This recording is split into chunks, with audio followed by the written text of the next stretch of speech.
Magandang araw mga kasari-sari. Kamusta kayo? Kamusta ang inyong tindahan? Ang inyong negosyo? O di ba bagong taon na, pero kamusta? Ramdam nyo ba ang katumalan? Huwag kayong mag-alala, si Titintin, ramdam na ramdam ko rin yan, mga kasari. Pero wala tayong magawa, tuloy lang ang buhay. So ngayon, naalala ko nung nag-renew ako ng permit, mga kasari. Sabi nung isa kong katabi na may tindahan, nagtapon daw siya ng dilata niyang paninda kasi inabutan na ng birthday o kaya yung tinatawag natin na expiration date. So ngayon, nung ako'y nakauwi na dito, ng isang araw, may nagtanong sa akin, Tin, buti hindi ka nagkakaroon ng expired na dilata kasi ang daming ko raw na dilatang paninda. Sabi ko, hindi naman, te, kasi ako ay may technique, o, di ba?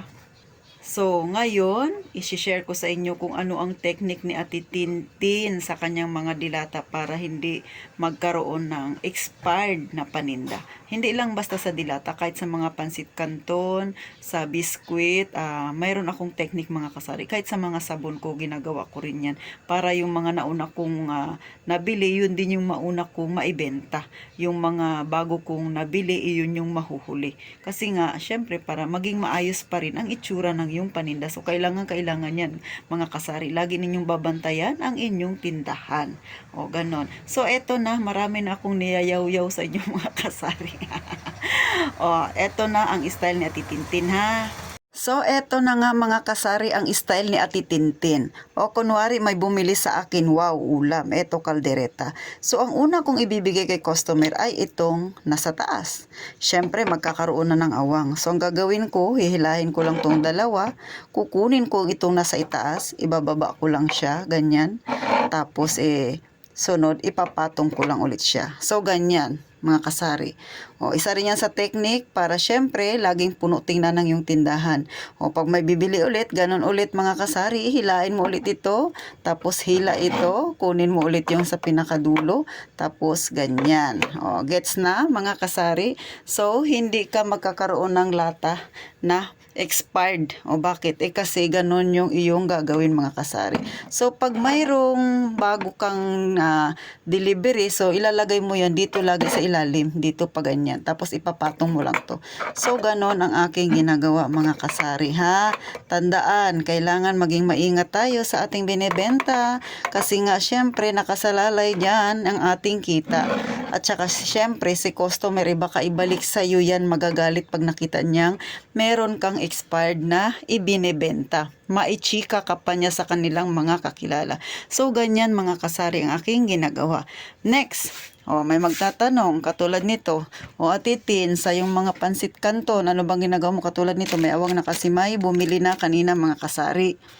So, ayan, katulad nga ng sabi ko sa inyo, meron na akong pamalit dyan kasi may stock ako. So, ang ginagawa ko, mga kasari, pag naglalagay ako, syempre, una natin ibibigay yung nasa taas, diba? So, ganyan ang gagawin ko, mga kasari. So, eto, may refill na tayo. So, ito yung bagong lagay ko. Syempre, iaangat mo lang to ganyan. Ilagay mo yan siya sa ilalim. Kasi yung lagi mong kukunin yung sa taas. So, ito yung bagong bili ko. Ito yung bibigay mo kay customer.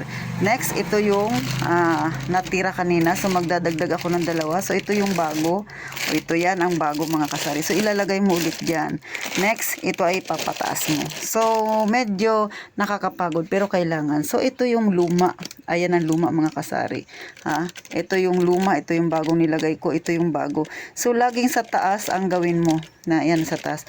Para hindi siya maabutan na expiration. Lalo sa mga noodles, mga 3 buwan lang ba yata siya o 4, mga ganun, mga kasari. So, kailangan maging maingat lagi, ha? Laging i-check ang inyong mga noodles na madaling mag-expired. So, paano, mga kasari? Maikling vlog lang ito.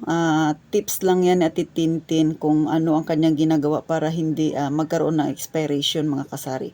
Kasi nga, syempre, puhunan pa natin yan. Sayang naman kung magtatapon ka lang ng dilata. So, ako, naalala ko, yung mga yan, mga kasari, ay style yan doon sa napasukan ko dating trabaho nung ako ay medyo bata-bata pa. So, minsan mainam din yung nakakapasok ka sa mga ganyan, mga kasari, kasi may mga technique kang nakukuha sa kanila.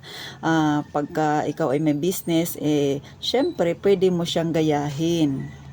Kung baga, yung aking mga nalaman sa pinagtrabahuan ko na yon, nai-apply ko sa aking tindahan mga kasari. So yan din ang isa sa kagandahan. Bagamat yung aking napagtrabahuan mga kasari ay hindi naman ganun kalaki yung sahod.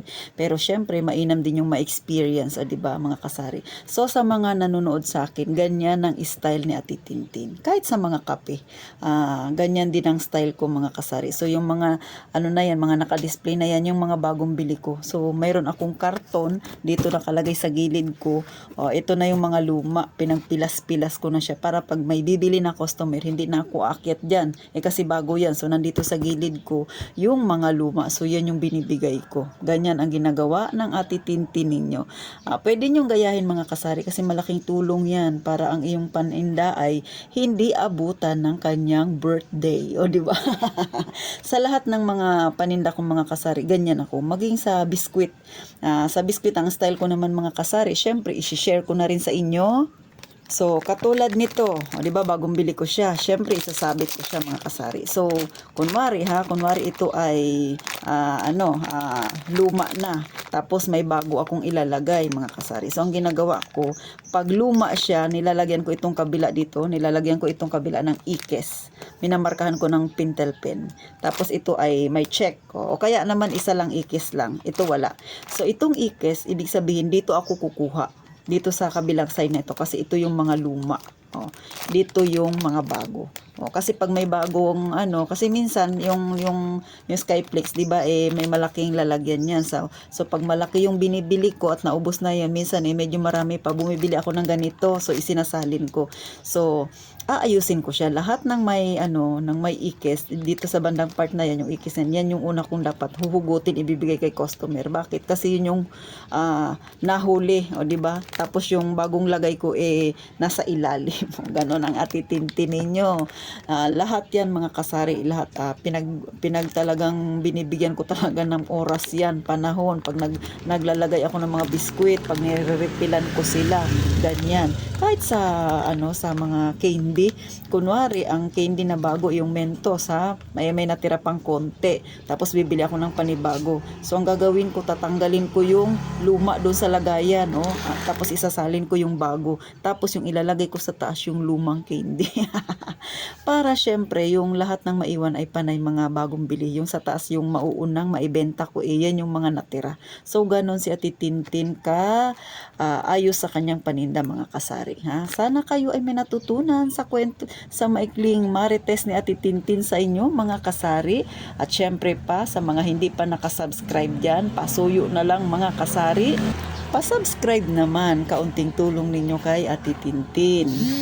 At syempre pa sa mga nakasubscribe at nanonood sa akin, sana huwag kayong magsawa na suportahan ng Ate Tintin ninyo mga kasari.